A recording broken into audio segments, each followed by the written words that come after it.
Assalamu alaikum everyone. This is NUMS Ninja Test Preparations Group and the YouTube channel name is Education and Technical Guru Group. चलिए आज हम शुरू करते हैं और हम शुरू करने से पहले आपसे सबको एक चीज़ बता दें कि जो आज की जो वीडियो है इस वीडियो में हम आपको फ़िज़िक्स जो कि नम्स यूएचएस या ईटा एफएमडीसी एंट्री टेस्ट में जो एमसीक्यूज़ आने हैं 2020 एंट्री टेस्ट के लिए आज हम आपके साथ वो टॉपिक्स शेयर करेंगे। ना सिर्फ वो टॉपिक्स बल्कि आपको एक ऐसी एक्सप्लेनेशंस भी देंगे कि उस एक्सप्लेनेशन से आपका वो टॉपिक हमेशा के लिए याद हो जाएगा और फिर उस टॉपिक से किसी भी तरह का क्वेश्चन अगर पेपर में आ सकता है तो आप उसको ऐसे सॉल्व कर सकते हैं दैट इज़ कि जैसे कि वो बहुत इजी क्वेश्चन होगा। तो आप लोगों ने हमारी जो एक्सप्लेनेशंस है उसको केयरफुली और ध्यान से सुनना है। ये जो वीडियो है आज की वीडियो है ये हमारे पीएचडी के टॉपर्स होते हैं उन लोगों ने बनाई है और आपके साथ ये सारी हम एक्सप्लेनेशन अभी शेयर करेंगे। लेकिन शेयर करने से पहले मैं आप लोग सब लोगों से एक छोटी सी रिक्वेस्ट ये करूँगा कि काइंडली अगर आपने अभी तक हमारे चैनल को सब्सक्राइब नहीं किया तो प्लीज़ इसको सब्सक्राइब कर दें, साथ बेल आइकन दबा दें ताकि जब भी नम्स की टेस्ट की डेट आती है जो भी कोई भी अपडेट आती है वो आपको ऑटोमेटिकली रिसीव हो जाएगी। और इसके साथ एक छोटा सा काम आप और भी हमारा ये कर दीजिए कि लाइक का बटन दबा दीजिए और शेयर करें इस वीडियो को उन सब अपने फ्रेंड्स के साथ, उन फेसबुक ग्रुप्स में स्टूडेंट्स के साथ जो नम्स और यूएचएस के 2020 एंट्री टेस्ट में अपीयर हो रहे हैं। चलिए शुरू करते हैं। सबसे पहला जो टॉपिक है वो है फ़िज़िक्स का और फ़िज़िक्स जो सा होता है it carries almost 40 marks in your entry test. ठीक है, 40 marks is not a lowest marks. 40 marks में आपका एक एक नंबर भी आपका एंट्री टेस्ट में एक इम्पोर्टेंट होता है। इवन एक नंबर भी ना कहो बल्कि आप पॉइंट्स में भी कह लो कि that is also important. Let's suppose अगर दो स्टूडेंट्स हैं एक आखिरी एग्रीगेट में फॉल डाउन कर रहे हैं उनके जस्ट पॉइंट्स का फ़र्क है। ठीक है, तो जिसका हाई पॉइंट्स होंगे उसी को तसव्वुर किया जाएगा एडमिशन। इसीलिए एक नंबर भी एंट्री टेस्ट में बहुत ज़रूरी है। तो अगर 40 नंबर का पोर्शन है इट मीन्स कि ये इसकी बहुत इंपॉर्टेंस है और बहुत कम स्टूडेंट्स हैं जो यूएचएस ईटा या नम्स स्पेशली नम्स टेस्ट में फिजिक्स में 40/40 लेते हो। बहुत सारी फीमेल्स की गलतियाँ होती हैं लाइक उनसे न्यूमेरिकल पोर्शन सॉल्व नहीं होता, ये है वो है। और फिजिक्स में तो न्यूमेरिकल पोर्शन ज़्यादा होता है तो उनके पास कैलकुलेटर्स अलाउ नहीं होता, तो फिर कैसे सोल्व करना होता है। इसके लिए आप हमारी प्रीवियस वीडियोस ज़रूर देखें जिसमें हमने बताया है कि how to solve the numerical portion without calculator. तो जो आज की वीडियो है हम आपके साथ कुछ ऐसे टॉपिक्स शेयर करेंगे जो 2020 के टेस्ट के लिए इंपॉर्टेंट है और ये आपको फ़ायदा देंगे। आपको ये बताएंगे कि आप किस तरह से जो अनइम्पॉर्टेंट टॉपिक्स हैं उनको ख़त्म करो, जो इंपॉर्टेंट टॉपिक्स हैं सिर्फ उस पर करो ताकि टाइम भी आप लोगों का कम इस्तेमाल हो और अच्छी तैयारी हो और एक फ्रूटफुल तैयारी हो। तो जो सबसे पहला टॉपिक है फिज़िक्स का वो आता है हमारे पास के प्रिसीजन और एक्यूरेसी क्या होती है। प्रिसीजन और accuracy is the most important topic for the physics और इसमें मैं आज आप लोगों के साथ प्रिसीजन और एक्यूरेसी की डेफिनेशन शेयर करूंगा और फिर मैं आपको बताऊंगा कि इसके लिए कौन सी सबसे ज़्यादा इंपॉर्टेंट एग्जांपल्स है जो पेपर में नम्स के टेस्ट में भी रिपीट हो सकती है। तो सबसे पहले अगर हम प्रिसीजन की बात करें, अच्छा चलें मैं एक छोटा सा नोट आप लोग काइंडली ध्यान से सुनिएगा कि स्लाइड्स के ऊपर इतनी इन्फॉर्मेशन अवेलेबल नहीं है। ठीक है, हमने कम लिखा हुआ है लेकिन जो मैं आपको ऑडियो एक्सप्लेनेशन दूंगा आपने इसको केयरफुली ध्यान से सुनना है। आप लोग ये हरगिज़ मत करें कि स्लाइड्स देख के वीडियो बंद कर दें, इस तरह आपको 0% भी समझ में नहीं आएगी। ठीक है, कोशिश करें साथ साथ वीडियो भी देख लें लेकिन जो हमारी ऑडियो एक्सप्लेनेशन है इसको लाजमी सुनें। या तो हैंड्स फ्री लगा लें या फिर आप लाउड स्पीकर कर लें ताकि आपको जो एक्सप्लेनेशन दे रही है आप उसका एक एक वर्ड आप उसको सुने और आपको एक एक वर्ड अच्छी तरह समझ में आए। ठीक है, तो हम इसी तरीके से अब शुरू करते हैं। प्रिसीजन कहता है द क्वालिटी कंडीशन और the effect of being exact and accurate. तो इसमें प्रिसीजन की डेफिनेशन से हमें जो ये समझ आ रहा है ना कि वो कह रहा है कि तो जो एक क्वालिटी है जो किसी चीज़ की कंडीशन बताता है कि वो चीज़ कितनी एग्जैक्ट है या कितनी सही है, उस चीज़ को प्रिसीजन बोलते हैं। अब एक्यूरेसी क्या होता है? Accuracy is closeness of the measurement to specific value. देखिए गाइस, बहुत सारे स्टूडेंट्स ना इस चीज़ को मिक्स कर लेते हैं आपस में, लेकिन प्रिसीजन में बहुत फ़र्क है और एक्यूरेसी में बहुत फ़र्क है। एक चीज़ है जो आपका गोल है, अगर आप गोल अचीव कर लेते हो वो कहलाता है एक्यूरेट। अगर आप अपने गोल के आसपास पहुंचते हो या उसके साइडों से गुजर जाते हो that is called your precise.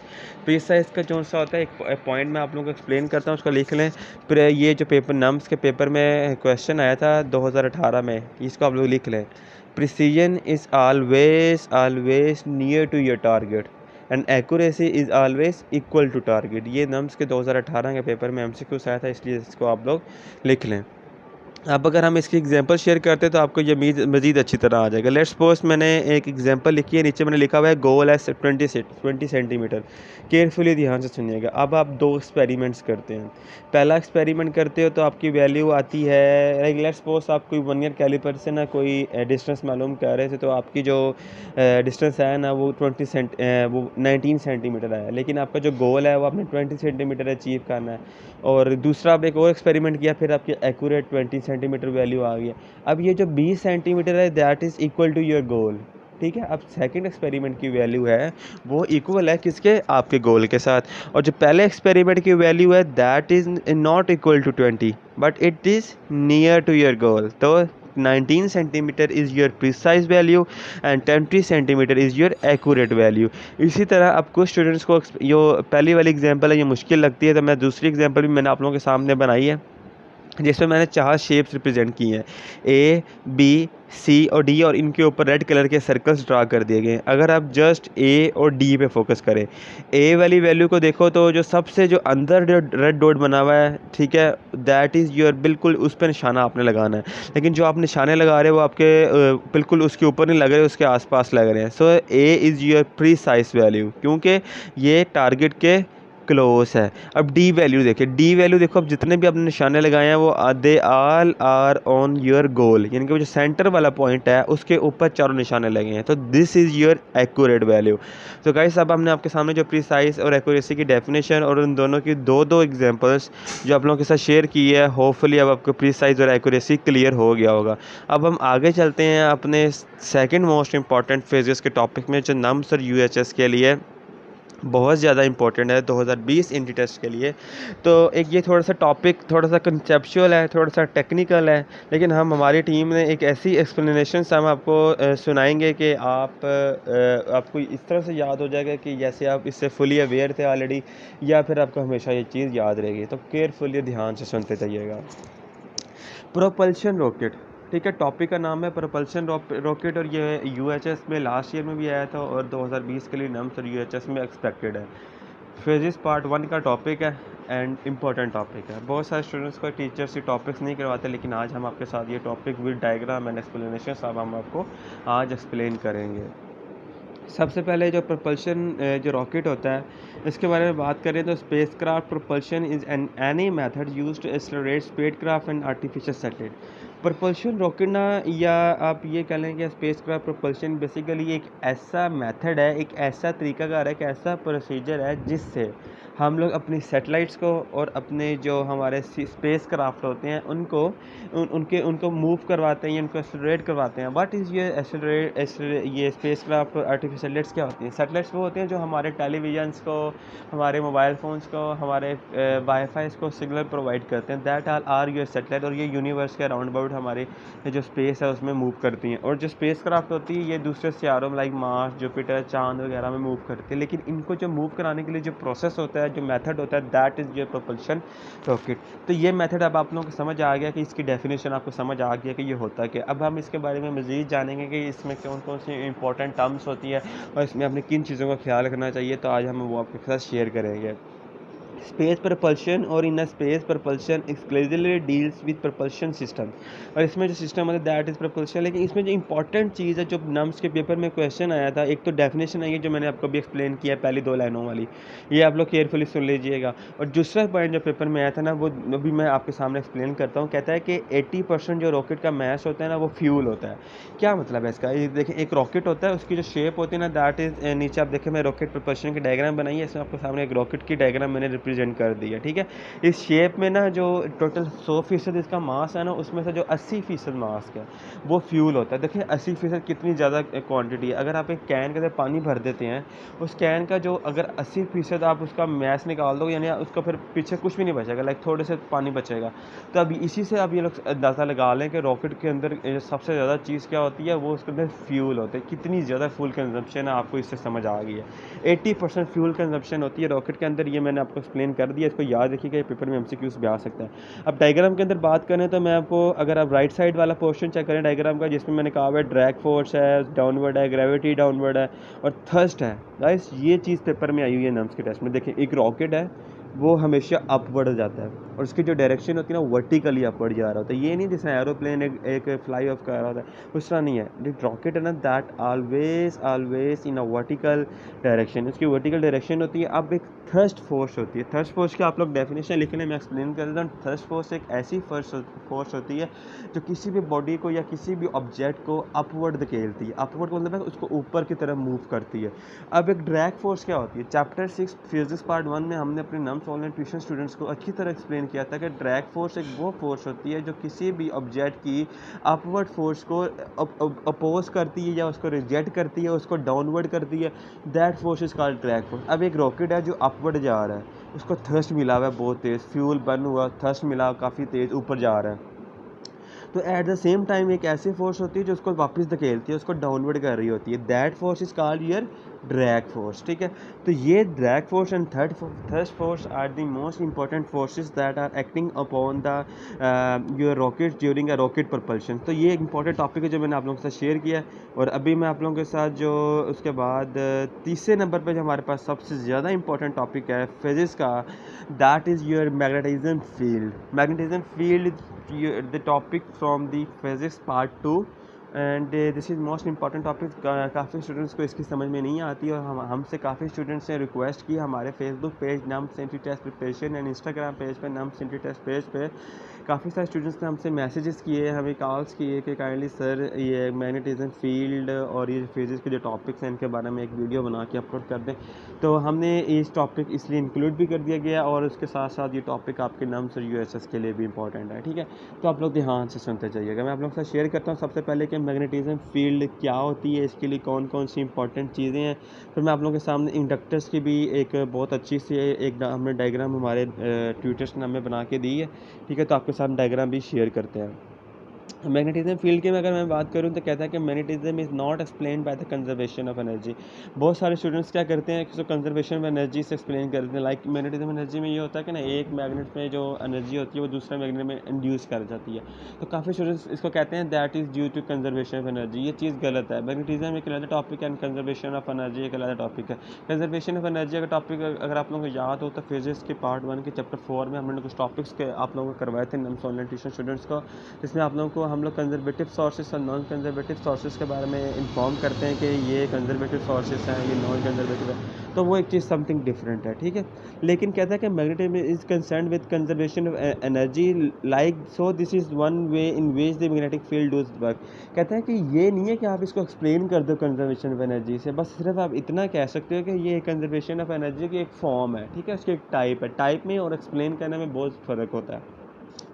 जैसे कि for example if you have an inductor in a circuit a constant current produces a constant magnetic field. Of course definitely अगर आपके पास भी आप इंडक्टर यूज़ कर रहे हो सर्किट के अंदर, तो उसके वजह से एक कांस्टेंट करंट प्रोड्यूस होगा जो ना तो इंक्रीज़ कर सकता है या ना डिक्रीज़ कर सकता है, ठीक है, जिसकी वजह से मैग्नेटिक फील्ड इंड्यूस होगी। और ये बात हम सबको पता है कि करंट के होने की वजह से वहाँ पे जो मैग्नेटिक फील्ड है वो इंड्यूस होती है। The energy stored in the magnetic field is equal to the work done produced. ये तो सिंपल सी बात है, ठीक है। अब लेकिन जो सबसे ज़्यादा इंपॉर्टेंट चीज़ है वो काफ़ी स्टूडेंट्स को नहीं पता होता। वो कहते हैं कि इंडक्टर्स के बारे में क्या होता है और वो कहाँ पे यूज़ होता है, तो मैं आज आपके साथ ये शेयर कर देता हूँ। इंडक्टर्स बेसिकली कहता है कि एक ना एनर्जी स्टोरेज डिवाइस आप इसे कह सकते हो। बहुत सारे स्टूडेंट्स को ये डेफिनेशन नहीं पता, लेकिन नम्स के पेपर में एमसीक्यूज आ सकती है कि इंडक्टर सारा डैश डिवाइस, तो आप लोग कह सकते हो this is energy storing device, ठीक है। तो इंडक्टर्स जो होते हैं ना एक ऐसी डिवाइसेस होती हैं जो एनर्जी स्टोर एनर्जी को यूज़ करने के लिए आप लोग इस्तेमाल कर सकते हो उसको, ठीक है। और इसके बाद एक नीचे मैंने कुछ फंक्शंस रिप्रेजेंट किया हुआ है। काइंडली इस डायग्राम को आप लोग बार बार ज़रूर देखिएगा, ये बहुत इंपॉर्टेंट डायग्राम है। इसमें काफ़ी सारे एमसीक्यूज मिक्स हैं। लाइक सबसे पहले वो बात कर रहा है कि जो सेल्स होते हैं कंट्रोल सिग्नल में वो भी थ्रू इंडक्टर्स काम कह रहा है function on the calls depends on the signals frequencies. ये सारी चीज़ें आपने करनी है। उसके नीचे एक पास ब्रेकिंग सिग्नल स्टॉप वो भी लिखा हुआ है। अगर हम ब्रेकिंग की बात करें तो कहता है voltage of the passing signals depends upon the increasing improvements. तो आपने सारी चीज़ें ये करनी है, ठीक है, ये इंपॉर्टेंट है। इसमें कुछ एमसीक्यूज आप लोगों को आ सकते हैं। इसी तरह लो पास फिल्टर, तो ये एक इंपॉर्टेंट डायग्राम है जिसमें मैंने इंडक्टर से कुछ इंपॉर्टेंट फंक्शंस दिखाए। इसमें एक्सप्लेन करने वाला कुछ नहीं है, लेकिन आप इसको पढ़ ज़रूर लीजिएगा क्योंकि इसमें से एमसीक्यूज पेपर में आ सकते हैं। अगर आपको ये सही तरह व्यू नहीं है, नज़र नहीं आ रहा होगा, तो काइंडली इस वीडियो को जूम करके चेक कर लीजिएगा, तो आप लोगों को इसकी समझ में आ जाएगी। अब उसके बाद हम जो फिजिक्स का सबसे ज़्यादा इंपॉर्टेंट टॉपिक एक और है, that is your real and apparent wait. Real and apparent wait में भी काफ़ी स्टूडेंट्स ने हमसे रिक्वेस्ट की थी कि इसके बारे में एक वीडियो बना दीजिए, क्योंकि उनको इस चीज़ की समझ में नहीं आती। और एक चीज़ मैं आप लोगों के साथ शेयर कर दूं कि रियल एंड एपरेंट वेट सिर्फ आप इसको फिजिक्स तक महदूद ना रखें, ये एक आपकी रियल लाइफ फिजिक्स है, का टॉपिक है जो आपकी डेली लाइफ में इस्तेमाल होता है। लाइक अगर आप बात कर लो, जो आपकी लिफ्ट होती है, जो हॉस्पिटल्स में यूज़ हो रही है, शॉपिंग मॉल्स में यूज़ हो रही है, that is working on your real and apparent wait. इसके अलावा जो हम लोग जो एस्ट्रोनॉट्स होते हैं, जो उनका वेट होता है, वो भी इस प्रिंसिपल पे काम कर रहा है। जब हम किसी चीज़ का वेट करवाते हैं, वो भी इस चीज़ पे काम कर रही है। तो इसकी बहुत सारी एग्जांपल्स हैं, एप्लीकेशंस हैं। तो आज इसके हम एक्सप्लेनेशन से एक बहुत अच्छी एक्सप्लेनेशन शेयर करेंगे, तो आप इसको केयरफुली और ध्यान से सुनते जाइएगा, ताकि आपको इसकी अच्छी समझ में आए, और ताकि अगर आपके नाम से यूएचएस में इसका पेपर में क्वेश्चन भी आता है तो you can solve that without any difficulty. तो अपरेंट वेट कहता है कि एक प्रॉपर्टी है ऑब्जेक्ट्स की that corresponds to how heavy an object is. Apparent weight के बारे में अगर मैं बात करूं तो कहता है कि अपरेंट वेट जो सा होता है ना, एक ऐसी प्रॉपर्टी होती है जो कंसर्न्ड होती है किसी भी ऑब्जेक्ट के वेट के साथ, ठीक है। और जो अपरेंट वेट होता है ना किसी भी ऑब्जेक्ट का, वो एक डिफ़र कर रहा होता है किसी भी ऑब्जेक्ट के ओरिजिनल वेट के साथ।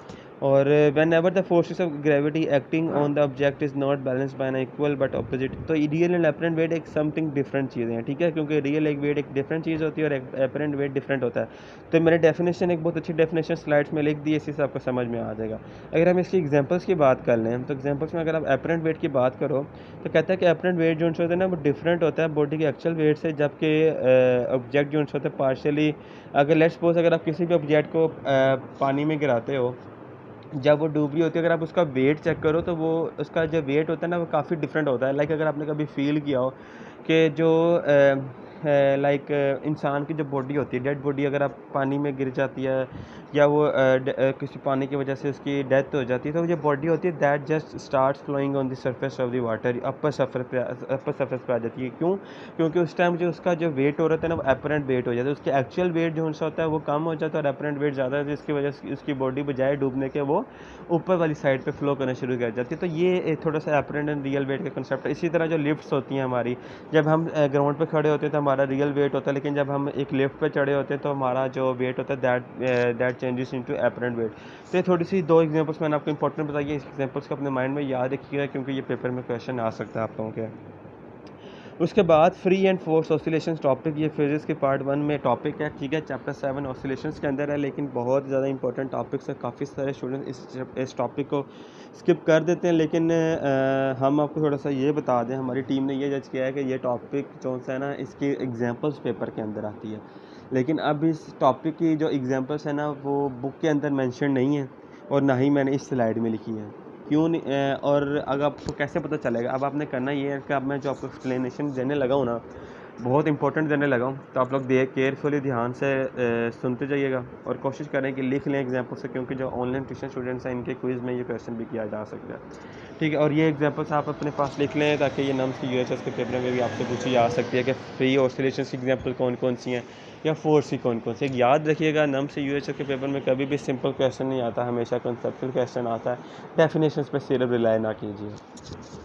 सबसे पहले हम फ्री ऑसिलेशंस की बात करते हैं। फ्री ऑसिलेशन कहता है कि if an oscillator is displaced and then released it will begin to vibrate. देखें, वैसे अगर आप इसके डेफिनेशन पे ज़रा गौर करें तो इसमें ये कह रहा है कि जब कोई भी थिंग है या कोई भी ऑब्जेक्ट है, जब हम उसको डिस्प्लेस करते हैं, डिस्प्लेस का मतलब होता है कि जब हम उसकी पोजीशन को चेंज करते हैं, उस पर कोई एक्सटर्नल फोर्स लगाते हैं, तो उसकी वजह से उसके अंदर ऑसिलेशंस पैदा होना शुरू हो जाती है। ऑसिलेशंस क्या होता है? ऑसिलेशन जो होता है जब कोई भी चीज़ वाइब्रेट करती है। आप लोगों ने कभी वायलिन यूज़ किया होगा। वायलिन वो होता है जो म्यूज़िकल इंस्ट्रूमेंट होता है, आप उसमें डिफरेंट म्यूज़िक रिदम्स या साउंड प्रोड्यूस करने के लिए आप उसको इस्तेमाल करते हो। जब आप उसको रिंग करते हो, जब उसको प्रेस करते हो, उसके बटन को, तो उससे क्या होता है, उससे साउंड प्रोड्यूस होती है, और वो जो साउंड्स होती है that is basically a vibrations. वो वाइब्रेशंस कैसे होती हैं? जब आप लोग की फोर्स लगाई होती है। तो कोई भी वाइब्रेशन जो फोर्स लगाने की वजह से प्रोड्यूस होती है, उस चीज़ को हम लोग बोलते हैं फोर्स ऑसिलेशंस। और फ्री ऑसिलेशंस कौन सी होती है? फ्री ऑसिलेशंस वो ऑसिलेशंस होती है जो खुद ब खुद मूव करती हैं विदाउट एनी एक्सटर्नल फोर्स। अच्छा, अब मैं आप लोगों के साथ एग्जांपल शेयर करने लगा, तो आप लोग केयरफुली ध्यान से सुनते जाइएगा। फ्री ऑसिलेशंस हमारे पास वो वाली ऑसिलेशंस होती हैं कि जिसमें कोई एक्सटर्नल फोर्स नहीं लगी। लाइक पेंडुलम की अगर आप बात कर लो, पेंडुलम एक ऐसी डिवाइस होती है जिसको आपने एक स्लाइटली सी आपने उसको डिस्प्लेसमेंट देनी है, वो खुद ब खुद मूव करता रहेगा, सारी उम्र वो मूव करता रहेगा जब तक आप उसको रोको मत। तो ये फ्री ऑसिलेशन की एक one of the best example है जो पेपर में आती है।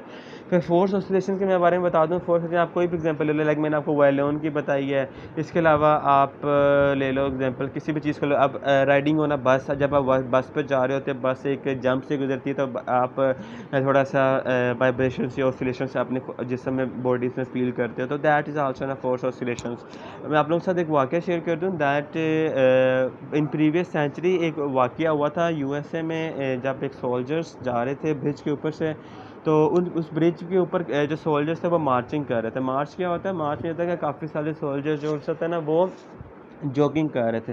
तो उनके जॉगिंग की वजह से इतनी ज़्यादा ऑसिलेशंस प्रोड्यूस हुए थे कि वो जो ब्रिज था ना वो कोलैप्स कर गया था, और अनफॉर्चुनेटली वो सारे सोल्जर्स उनकी डेथ हो गई थी। ठीक है, तो ये ऑसिलेशंस का कितनी इंपॉर्टेंस है इससे आप लोगों को समझ में आएगा। जो हमारे ब्रिजेस होती हैं इसमें सिविल इंजीनियर्स जो होते हैं ऑसिलेशंस पर बहुत सारा काम करते हैं, तो इससे आप लोगों को पता चलेगा कि ऑसिलेशंस कितनी ज़्यादा इंपॉर्टेंट टॉपिक है और इसकी क्या इंपॉर्टेंस है नम्स और यूएचएस के लिए। अच्छा, एक हमने स्लाइड हमारी टीम ने डाली है ताकि सारे स्टूडेंट्स थोड़े से अलर्ट हो जाएं, क्योंकि हमने काफ़ी फील किया है कि जो स्टूडेंट्स होते हैं वो वीडियो देखते हुए, कुछ स्टूडेंट्स ऐसे होते हैं जो 2 या 3 मिनट्स वीडियो को देखते हैं, फिर वीडियो को स्किप कर देते हैं, या फिर वीडियो को पूरा भी देख लेते हैं लेकिन उसकी एक्सप्लेनेशंस को केयरफुली सुनते नहीं है। तो इसलिए हमने एक स्लाइड डाल दी है ताकि इसको केयरफुली आप लोग देखें। कह रहा है कि most important topics are head, listen carefully. ये वही चीज़ है जैसे जब हम एक रोड पे मूव कर रहे होते हैं, रोड पे तो आगे एक साइन बोर्ड आता है कि डेंजरस कर्व है, एक ख़तरनाक मोड़ है आगे, तो आप लोग केयरफुली। इसी तरह मैं आपके सामने ये बता दूं कि ये इस आज की वीडियो है, जो अब तक टॉपिक्स बताएं ये तो इंपॉर्टेंट थे ही, लेकिन जो अभी आगे आ रहे हैं दैट आर मोस्ट इंपॉर्टेंट। ठीक है, तो आप लोगों ने केयरफुली ध्यान से सुनना है। क्विज़ के लिए भी इंपॉर्टेंट है और नम्स यूएचएस के 2020 के इंटर टेस्ट के लिए भी इंपॉर्टेंट है। तो सबसे पहले टॉपिक की तरफ हम चलते हैं, that is your resonance. Resonance एक बहुत इंपॉर्टेंट टॉपिक है जिसका बहुत सारे स्टूडेंट्स को इसके बारे में समझ में नहीं आती। सबसे पहले मैं आपके सामने इसकी डेफिनेशन पर एग्जांपल मैंने शॉर्ट फॉर्म में लिख दी है, रेडियो एफएम और टीवी चैनल, लेकिन जो इसकी एक्सप्लेनेशन है वो मैं आपको अभी बताऊंगा, तो आप लोग ध्यान से सुनते जाइएगा। ठीक है, तो फिर से दोबारा बता रहा हूँ कि स्टूडेंट्स आप सबसे रिक्वेस्ट है इस वीडियो को काइंडली केयरफुली पूरा देखें ताकि आपको अच्छी तरह समझ में आए। कहता है कि रेजोनेंस एक ऐसा फिनोमेना है जिसमें किसी भी 2 सिस्टम की फ्रीक्वेंसी मैच कर जाती है। अब 2 सिस्टम क्या है, फ्रीक्वेंसीज क्या है, ये मैं अभी आप लोगों को एक्सप्लेन करता हूँ। देखिए एग्जांपल पे आए पहले रेडियो एफएम। गाइस अगर आपको पहला टॉपिक मैंने आपको अभी 4 या 5 स्लाइड्स पहले आपको मैंने एक टॉपिक करवाया था प्रपल्शन टॉपिक का। ठीक है, उसके अंदर मैंने आपको मैंने बताया था सैटेलाइट्स के बारे में जो हमारे एफएम रेडियोज़ को और टेलीविजन्स को फ्रीक्वेंसीज और उनको सिग्नल प्रोवाइड करती है। तो ये टॉपिक थोड़ा सा उसी से रिलेटेड है। देखें रेजोनेंस ये होता है जिसमें 2 सिस्टम की फ्रीक्वेंसी मैच करती है। 2 सिस्टम कौन कौन से हैं? एक सिस्टम आपका रेडियो एफएम है, लाइक लेट्स सपोज हम जब हम अपनी गाड़ियों में या कार्स में बैठते हैं तो हम लोग उसकी ट्यूनिंग कर रहे होते हैं एफएम रेडियो की, ताकि हम थोड़ा म्यूज़िक सुन सकें जो भी हम लोग सुनना चाहते हैं, तो हम उसकी ट्यूनिंग कर रहे होते हैं। ट्यूनिंग नॉट जो सा हम उसको रोटेट करते हैं, ठीक है, हम एक बटन प्रेस करते हैं ताकि हमारा कोई भी एफएम आता है लाइक 106 है 103 जो भी हमें ईजीली हम सुन सकें। तो हम जब उसको सेट करते हैं, जब हम उसकी फ्रीक्वेंसी को सेट करते हैं, तो उस एफएम चैनल की जो फ्रीक्वेंसी है ना वो उस सैटेलाइट की फ्रीक्वेंसी के साथ मैचअप करती है। जब इस पहले सिस्टम की रेडियो एफएम की और दूसरे सिस्टम सैटेलाइट की दोनों की फ्रीक्वेंसी मैचअप कर जाती है, तो तब वो रेजोनेंस का फिनोमिना होता है। और जब रेजोनेंस का फिनोमिना होता है तो तब हमें एक ठीक आवाज़ या एक ठीक सॉन्ग सुनाई देता है।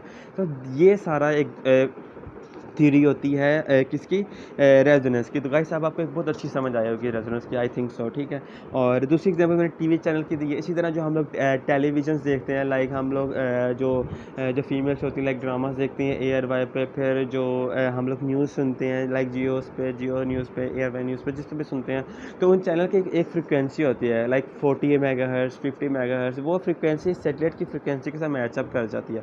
जब मैचअप करती है फिर रेजोनेंस होता है, फिर हमें एक टीवी चैनल सही तरह दिखाई देता है। तो ये एक बहुत सारी वास्ट फील्ड है जिसका मैंने आपको एक कंक्लूजन बता दिया है, एक ऐसी एक्सप्लेनेशन बताई है जो आपको ना तो किसी बुक से, ना किसी इंटरनेट से, ना कोई बंदा बताएगा लाइफ में। ठीक है, तो इस चीज़ को आप लोग हमेशा याद रखिएगा, इसको अपने साथ इन कॉन्सेप्ट को बांध लें, ठीक है, ताकि आपको नम्स यूएचएस में याद है। अब हम बाकी मोस्ट इंपॉर्टेंट टॉपिक्स की तरफ चलते हैं। ठीक है, फिर शुरू करने से पहले मैं फिर रिक्वेस्ट कर रहा हूँ ध्यान से केयरफुली सुनते जाइएगा। ठीक है, अब मेरे पास जो सेकंड मोस्ट टॉपिक आ रहा है ना वो आता है कि मिचेल्सन इंटरफेरोमीटर इंटरफेरोमीटर क्या होता है, यानी कि मिचेल्सन एक साइंटिस्ट का नाम था जिसका नाम था मिचेल्सन, ठीक है। ये वो वाला मिचेल्स नहीं है जो कॉम्प्लेक्स वाला यूज़ करते हैं, दैट इज़ मिचेल्सन एक साइंटिस्ट का नेम था, ठीक है। उसने एक एक्सपेरिमेंट किया था, that experiment is called Michelson interferometer, जिसमें उसने इंटरफेरोमेट्री के बारे में बताया था। अब इंटरफेरोमेट्री क्या होता है और इसने इस प्रिंसिपल में क्या बताया था, जो मैं आप लोगों के साथ अभी शेयर करना चाह रहा हूँ, लेकिन शेयर करने से पहले ध्यान से सुनते जाइएगा। चलिए शुरू करते हैं। देखिए मिचेल्सन इंटरफेरोमीटर के बारे में अगर बात करूँ तो कहता है कि Michelson interferometer is a common configuration for optical interferometry. कहता है कि जो मिचेल्सन का एक इंटरफेरोमेट्री जो एक एक्सपेरिमेंट था ना, वो उसमें एक कॉन्फ़िगरेशन थी जिसके बारे में ऑप्टिकल इंटरफेरोमेट्री के बारे में बताया था। ऑप्टिकल इंटरफेरोमेट्री को आप थोड़ा अभी छोड़ें, मैं अभी आपको एंड में बताता हूँ, लेकिन अभी आप इसके इंटरफेरोमीटर एक्सपेरिमेंट के बारे में ही फोकस करें, ठीक है। कहता है तो ये इसका एक्सपेरिमेंट था ना, ये इसमें जो साइंटिस्ट था उसका नाम था एल्बर्ट इब्राहिम मैचेल्सन।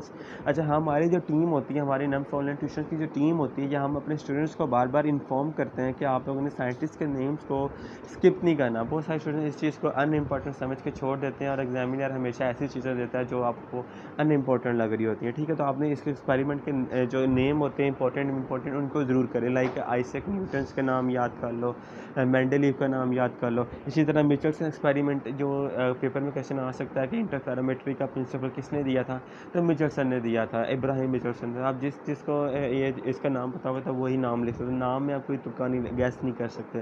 तो कोशिश करें जो इंपॉर्टेंट एक्सपेरिमेंट्स होते हैं कम से कम उनका जो नाम होता है वो आप ज़रूर लाजमी उसको याद कर लें, ठीक है। तो ये मिचेल्सन ने दिया था और उसने किन चीज़ों को यूज़ किया था, उसने ना एक बीम स्प्लिटर यूज़ किया था। बीम स्प्लिटर पता क्या होता है? बीम वो होता है जब हम लाइक लाइट चलाते हैं तो उसकी एक वेव्स प्रोड्यूस होती हैं, उस वेव्स को बेसिकली हम बीम बोलते हैं।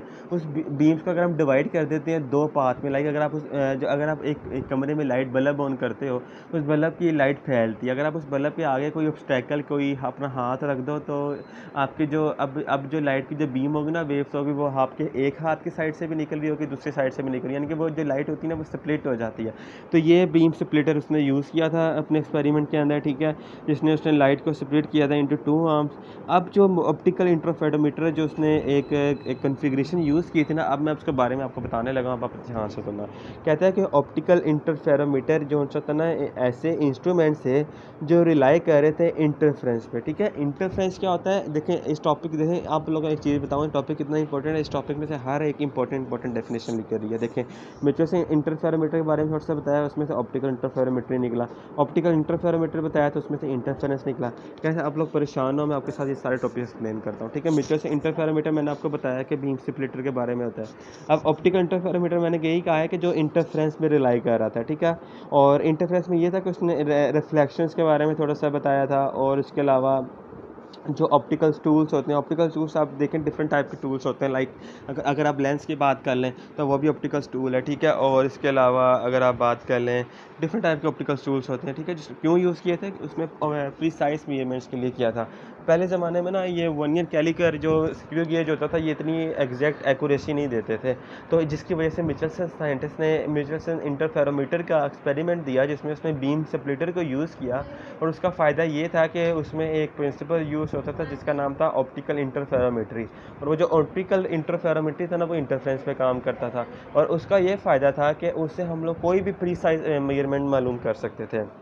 और अब ये प्रीसाइज मेजरमेंट क्या होता है, इसके लिए आप हमारी पहली स्लाइड देखो, जो मैंने आपको अच्छी तरह एक्यूरेसी और प्रिसीजन के बारे में बताया था, ठीक है। तो अगर आप उसको देख के ये स्लाइड देखोगे ना, तो आपको बहुत अच्छा समझ में आएगा। इसलिए मेरी कोशिश है, अगर आप वीडियो को थोड़ा छोड़ के देख रहे हो तो इसको इस तरह ना करें, इसको वीडियो को कंप्लीट एक सेकंड की शुरू से लेकर आखिरी तक ज़रूर देखें, ताकि आपको हर चीज़ समझ में आए, ठीक, क्योंकि हर चीज़ दूसरी चीज़ के साथ लिंक है, ठीक है। तो ये मैंने आपको पहले मिचेल्सन इंटरफेरोमीटर बताया, फिर ऑप्टिकल इंटरफेरोमीटर बताया, उसका फ़ायदा बताया, उसमें इंटरफ्रेंस के बारे में बताया। अब बहुत सारे स्टूडेंट्स को इंटरफ्रेंस के बारे में नहीं पता होता, ठीक है। तो अब मैं आपको थोड़ा सा बता दूं कि इंटरफ्रेंस क्या होता है, तो वो आप लोग केयरफुली ध्यान से सुनते जाइएगा।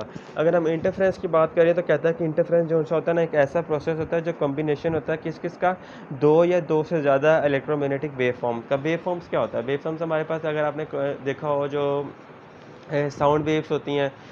लाइक अगर आप कोई भी म्यूज़िक ऑन किया हुआ है, दो रेडियोस होते हैं, ठीक है। हर रेडियो से अलग अलग आवाज़ निकलती है, ठीक है। तो जब उन दोनों रेडियोस की आवाज़ आपस में मैच करती है ना, that is called your interference. और उसके अलावा अगर आप एक और एग्जांपल ले लो, जो जब हम कोई भी स्पीकर पे कह लो या माइक कह लो, जब हम उस पर बोलते हैं, जो हमारी जो बोलने की जो फ्रिक्वेंसी होती है वो स्पीकर के साथ एक कोहेरेंट जा रही है। कोहेरेंट का मतलब होता है इक्वल होता है या सेम टाइप की होती है। तो वो एक इंटरफ्रेंस का फिनोमिना होता है, जिसमें दो जो साउंड्स होती हैं उनकी एक सेम फ्रीक्वेंसी, सेम वेवलेंथ और सेम डायरेक्शन होती है ना, उस प्रोसेस का हम लोग इंटरफ्रेंस बोलते हैं। जैसा कि मैंने एग्जांपल आपको दी है रेडियो स्पीकर्स की या किसी भी किस्म के दो स्पीकर्स की, जिनके दो आपस में मैच, टीवी की अगर आप टीवी के स्पीकर्स की बात कर लो, ये दो स्पीकर्स होते हैं उसमें, जब उन दोनों स्पीकर्स की मैच हमें एक ही आवाज़ सुनाई दे रही होती है, वो फिनोमिना जो सा होता है ना, इंटरफ्रेंस कहलाता है, ठीक है। तो इसमें एग्जांपल्स मैंने लिखा हुआ है साउंड फ्रॉम टू स्पीकर। तो ये मैंने आपको इंटरफेरोमीटर एक अच्छी एक्सप्लेनेशन के साथ, फिर ऑप्टिकल इंटरफेरोमीटर एक अच्छी एक्सप्लेनेशन के साथ, और फिर मैंने आपको एक जो इंटरफ्रेंस है वो एक अच्छी एग्जांपल्स के साथ शेयर कर दिया। तो होपफुली अब आपको इसकी समझ हमें आ गई होगी।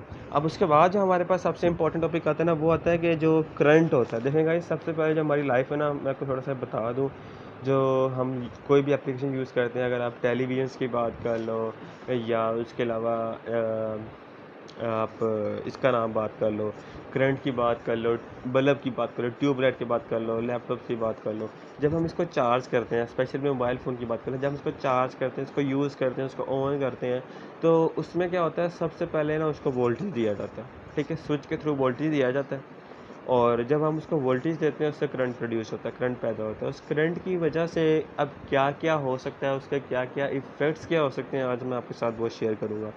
तो 3 किस्म के सबसे ज़्यादा इंपॉर्टेंट इफ़ेक्ट्स हैं, जो पेपर में एमसीक्यूज़ आपके आ सकते हैं 2020 के लिए, और लास्ट ईयर पेपर्स में भी, पास पेपर में भी, ईटा, एफएमडीसी, यूएचएस, नम्स में आता रहा है। तो 3 किस्म के इफ़ेक्ट्स हैं। सबसे पहले हमारे पास है हीटिंग इफ़ेक्ट है, और उसके अलावा दूसरे नंबर पे मैग्नेटिक इफ़ेक्ट है, और थर्ड नंबर पे हमारे पास आता है केमिकल इफ़ेक्ट। तो ये 3 किस्म के इफ़ेक्ट्स हैं करंट के, जो मैं आज आप लोगों के साथ एक अच्छी एक्सप्लेनेशंस के साथ शेयर करने वाला हूँ। देखिए, हीटिंग क्या होता है ये मैं आपको बता दूँ। हीटिंग जो सा होता है ना, लाइक आप लेट्स सपोज एग्जांपल आप लोग ले लो, जब अपने आप कपड़े आप प्रेस करते हो, ठीक है, उर्दू में बता लो, आप लोग जब इस्त्री करते हो, तो क्या होता है, जब अपने तो उसमें जब आप उस ऑन करते हो, वोल्टेज की वजह से करंट प्रोड्यूस होता है, जो आपकी जो प्रेस है या आयरन है वो हीट अप हो जाती है, जिसकी वजह से आपके कपड़े प्रेस हो जाते हैं। तो एक हीटिंग इफेक्ट इसी तरह जो हीटर्स होते हैं, काफ़ी सारे हीटर्स जो उनसे होते हैं वो गैस पर चल रहे हैं, लेकिन जो गैस ना हो तो आप इलेक्ट्रिक हीटर्स यूज़ करते हैं हम लोग। तो जो इलेक्ट्रिक हीटर्स होते हैं वो किस तरह से होते हैं, वो उनको करंट हम स्विच ऑन करते हैं तो इलेक्ट्रिक हीटर हीट अप हो जाता है और वो हमें हीट प्रोवाइड करता है। तो ये दो किस्म के इफ़ेक्ट है हीटिंग, एक मैंने आपको प्रेस वाला बताया और एक इलेक्ट्रिक हीटर का बताया है, जो पहला इफेक्ट है करंट का। अब दूसरा देखते हैं मैग्नेटिक इफेक्ट, ठीक है। लेट्स सपोज आपके पास दो कोयल हैं, एक कोयल दोनों साथ साथ पड़ी हैं, एक कोयल को आप करंट देते हो ना, तो उसके करंट की वजह से क्या होता है, उसके अंदर फील्ड लाइन्स पैदा हो जाती है। अब वो फील्ड लाइन जो सा होता है ना, वो उसके अंदर म्यूचुअली इंडक्शंस होती है, जिसकी वजह से वो साथ वाली कोयल में भी इंडक्ट हो जाती है। म्यूचुअल इंडक्शंस का टॉपिक हमने अपनी पिछली स्लाइड्स में अच्छी तरह एक्सप्लेन कर दिया है, पिछली वीडियोस में, ठीक है। तो ये भी मैग्नेटिक इफेक्ट एक करंट का इफेक्ट है, कि जिसमें हम एक कोयल को करंट देते हैं, दूसरे में प्रोड्यूस हो जाता है, या एक सेल को दे के दूसरे सेल में भी इंड्यूस हो जाता है। तो ये मैग्नेटिक इफेक्ट कराता है। अब तीसरा है केमिकल इफेक्ट। ये काफ़ी स्टूडेंट्स को मुश्किल लगता है, तो मैं आपके साथ ये अच्छी एक्सप्लेनेशन के साथ शेयर करूँगा, तो आपको इसकी समझ में आ जाएगी कि मैग्नेटिक कि ये केमिकल इफेक्ट क्या होता है और ये किस तरह होता है। तो अगर हम बात करें इलेक्ट्रोलिसिस प्रोसेस की, इलेक्ट्रोलिसिस प्रोसेस एक ऐसा प्रोसेस होता है, अगर मैं आपको अच्छी तरह एक्सप्लेन करता हूँ। देखें गाइस, जब हम केमिस्ट्री, अगर आप हम लोग केमिस्ट्री में पढ़ते हैं कि हम केमिकल रिएक्शंस करते हैं, जिसको हम लोग इलेक्ट्रोलिसिस बोलते हैं। इलेक्ट्रोलिसिस एक वो प्रोसेस होता है, एक जिसमें एक पूरा एक आप वेसल टाइप कह लो या लिक्विड सोल्यूशंस कह लो, जिसमें आप एक कैथोड यूज़ कर रहे होते हो और एक एनोड यूज़ कर रहे होते हो। लाइक अगर आप उसमें सोडियम क्लोराइड का सोल्यूशन यूज़ कर रहे हो, तो आपका जो सोडियम क्लोराइड है ना, उसका जो सोडियम पॉजिटिव होता है तो वो एनोड पे आप यूज़ कर रहे हो, क्लोरीन नेगेटिव होता है तो वो आप कैथोड पे यूज़ कर रहे हो। अब ये जो एनोड एंड कैथोड है ना, ये आपके इलेक्ट्रोड्स कहलाते हैं, ठीक है। फिर रिपीट कर रहा हूँ, anode and cathode are called your electrode, ठीक है। और अब ये जो प्रोसेस होता है, जिसमें कैथोड के जो इलेक्ट्रॉन्स होते हैं वो एनोड की तरफ मूव करते हैं और एनोड कैथोड की तरफ मूव करता है, तो इस प्रोसेस को बेसिकली बोला जाता है इलेक्ट्रोलिसिस प्रोसेस। और जो जो हमारे पास सोडियम क्लोराइड का जो हमने सोल्यूशन यूज़ किया है, इस चीज़ को बोला जाता है इलेक्ट्रोलाइट। तो मैंने आप लोगों को 3 चीज़ें बताई हैं, इसको ध्यान से सुनना है। इलेक्ट्रोलाइट के बारे में मैंने आपको बताया, ठीक है, जो सॉल्यूशन यूज़ किया है। इलेक्ट्रोड के बारे में बताया, सोडियम और जो क्लोरीन आपने यूज़ किया है। और इलेक्ट्रोलिसिस के बारे में बताया, जिसमें एनोड कैथोड की तरफ जाता है और कैथोड एनोड की तरफ जाता है, ठीक है। तो ये जो प्रोसेस है ना, जिसमें इलेक्ट्रोलिसिस हो रही होती है, इस चीज़ को हम लोग बोलते हैं कि ये केमिकल इफेक्ट है, जिसमें आप करंट देते हो, ठीक है। आप करंट देते हो तो कैथोड के इलेक्ट्रॉन्स एनोड की तरफ जाते हैं, करंट के नहीं देते तो इसमें कोई इलेक्ट्रोलिसिस नहीं होता। तो ये 3 किस्म के मैंने आपको इफेक्ट्स बताए हैं, हीटिंग, मैग्नेटिक और केमिकल। इसको प्लीज़ गाइस आप लोग इसको याद रखिएगा, इसके एग्जांपल्स को याद रखिएगा, क्योंकि पेपर में ये इंपॉर्टेंट एमसीक्यूज़ के तौर पे ज़रूर रिपीट होता है, ठीक है। तो ये इफेक्ट्स ऑफ करंट मैंने आपके सामने अच्छी तरह एक्सप्लेन कर दिया। उसके बाद हमारे पास जो टॉपिक आ रहा है ना, वो आ रहा है कि जॉल थॉमसन एंड पावर डिसिपेशन क्या होता है। गाइस, ये काफ़ी सारे स्टूडेंट्स इस चीज़ को एक अनइम्पॉर्टेंट टॉपिक समझ के स्किप कर देते हैं, लेकिन मैं आपको थोड़ा सा बता दूं कि ये अनइम्पॉर्टेंट नहीं है, ये काफ़ी इंपॉर्टेंट टॉपिक है, ठीक है। जॉल थॉमसन, जॉल एक साइंटिस्ट का नाम था जिसने एक इफेक्ट दिया था जो पावर डिसिपेशन से रिलेट करता था, ठीक है। तो आज मैं आपके सामने इसकी अच्छी एक एक्सप्लेनेशन शेयर करूँगा, जिससे आप लोगों को इसकी एक कंप्लीट समझ में आ जाएगी, इसलिए इसको आप ध्यान से केयरफुली सुनते जाइएगा। कहता है कि जॉल थॉमसन इफेक्ट जो होता है ना, it is the change in the temperature that accompanies expansion. Joule Thomson effect एक ऐसा इफेक्ट होता है जिसमें हम लोग टेम्परेचर को चेंज करते हैं, और टेम्परेचर को चेंज करने से जो हमारी गैस है उसके अंदर एक्सपेंशन या उसमें उसकी जो वॉल्यूम है वो इंक्रीज़ कर सकती है, बजाय इसके कि हम उसमें कोई वर्क या कोई काम करें, ठीक है। और इसके अलावा इसने ये बताया कि दैट इज़, इसमें टेम्परेचर और प्रेशर का थोड़ा सा कॉन्सेप्ट बताया है।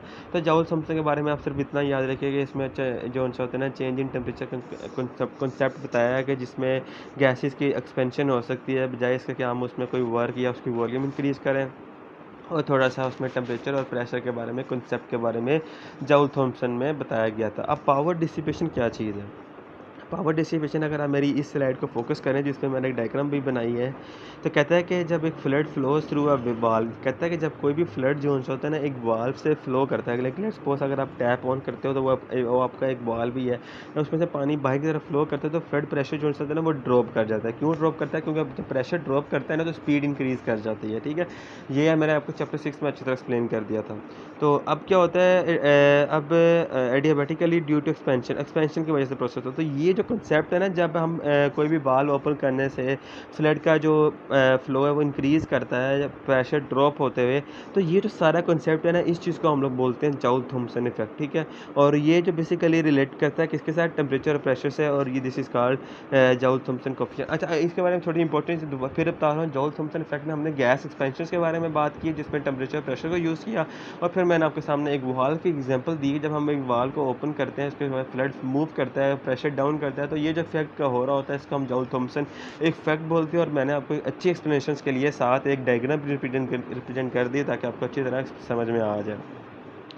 इसके बाद हमारे पास जो सबसे ज़्यादा इंपॉर्टेंट टॉपिक आ रहा है ना, वो हमारे पास आ रहा है AC and DC generator. Guys, बहुत सारे स्टूडेंट्स ना इस टॉपिक में मिक्सअप हो जाते हैं, तो मैं आज बहुत अच्छी एक्सप्लेनेशन दूंगा ताकि आपको ये समझ में आ जाए एसी क्या होता है, डीसी क्या होता है, साथ एग्जांपल्स भी है, साथ डायग्राम्स भी है और डेफिनेशंस भी है। देखें, अगर हम पहले डायग्राम्स पे फोकस करें तो डायग्राम्स में कहता है एसी जनरेटर जो होता है ना, उसमें नॉर्थ पोल है, साउथ पोल है, दरमियान में कोयल लगी हुई है और उसमें स्लिप रिंग यूज़ हो रही है। इसी तरह डीसी जनरेटर है, नॉर्थ पोल है, साउथ पोल है, कोयल है और उसमें स्प्लिट रिंग थी। गाइस देखें, दोनों चीज़ों की कॉन्फ़िगरेशन कंस्ट्रक्शन सेम है, तो फ़र्क क्या है इसमें?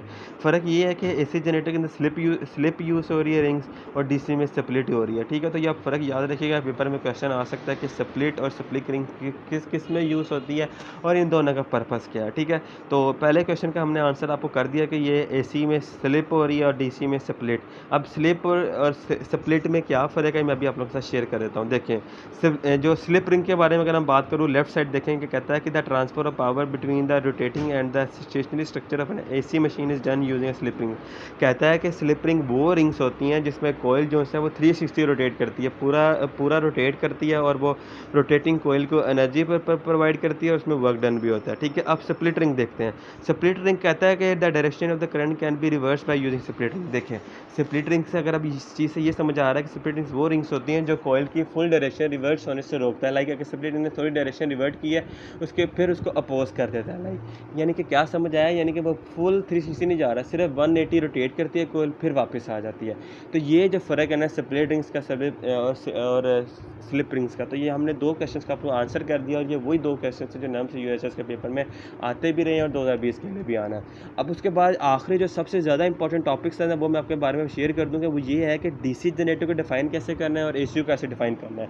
ठीक है, केयरफुली ध्यान से सुनते जाइएगा। कहता है कि डीसी जनरेटर जो होता है ना, अगर आप इसके बारे में बात करें तो कहता है एसी जनरेटर एक ऐसा एक मैकेनिकल डिवाइस है जो कन्वर्ट कर रही होती है मैकेनिकल एनर्जी को एक एसी एनर्जी में। ठीक है, दोबारा रिपीट कर रहा हूँ। एसी जनरेटर होता है बेसिकली वो अल्टरनेटिव करंट से रिलेट करता है। ठीक है, वो कन्वर्ट कर रहा होता है मैकेनिकल एनर्जी को इलेक्ट्रिकल एनर्जी में। और जो हमारे पास डीसी जनरेटर होता है ना, वो एक मैकेनिकल डिवाइस है जो कन्वर्ट कर रही होती है mechanical energy into direct current electrical power, यानी क्या वो कन्वर्ट कर रही होती है वापस कन्वर्ट कर रही होती है यानी कि इलेक्ट्रिकल एनर्जी में। तो डीसी और एसी जो है ना, एक दूसरे के इन्वर्स हैं, इस चीज़ को याद रखिएगा आप लोग। तो ये थे इम्पॉर्टेंट टॉपिक, लेकिन एंड करने से पहले मैं आप लोगों के साथ एक बहुत ही ज़्यादा इंपॉर्टेंट चीज़ और एक नोट शेयर करूँगा, इसलिए आपको केयरफुली सुनिएगा गाइस। ये जो टॉपिक्स आज हम हमारी टीम ने आपके साथ शेयर किए ना, ये हम लोगों ने बड़ी मेहनत से लाइक हमारे टॉपर्स, हमारे जो मेडियोकर स्टूडेंट्स होते हैं, पीएचडी के प्रोफेसर्स होते हैं, उनकी हेल्प से एक वीडियो बनाई जाती है। ठीक है, 40 मिनट्स की वीडियो होगी। ठीक है, इसको आप लोग ध्यान से वीडियो को देखेंगे, ये ना हो लॉन्ग वीडियो है तो आप लंबा वीडियो समझ के इसको 1-2 मिनट करके स्किप कर दें। हमारी आप सबसे रिक्वेस्ट है, इस वीडियो को 0 सेकंड से लेके 40 मिनट एंड तक देखें, ताकि आप लोगों का फ्यूचर सिक्योर हो। आज आपका फ्यूचर सिक्योर है, कल आप कुछ डॉक्टर बन के कुछ इस मुल्क के लिए कुछ कर सकते हो। इस वीडियो को अच्छी तरह देखें। कोई प्रॉब्लम होती है, कोई क्वेश्चन होता है, तो आप लोग हमारे साथ कमेंट में शेयर कर दें, हमारी टीम आपको उसी टाइम इस चीज़ का आंसर कर देगी। ठीक है, और एंड करने से पहले मैं फिर आपसे रिक्वेस्ट कर रहा हूँ, प्लीज़ हमारे चैनल को सब्सक्राइब करें, इसको लाइक भी ज़रूर करें और इसको शेयर भी करें वीडियो को, ताकि ये वीडियो मैक्सिमम से मैक्सिमम हर पर्सन तक पहुँच सके। दोस्तों, मिलेंगे नेक्स्ट वीडियो में। थैंक यू गाइस, अल्लाह हाफिज़।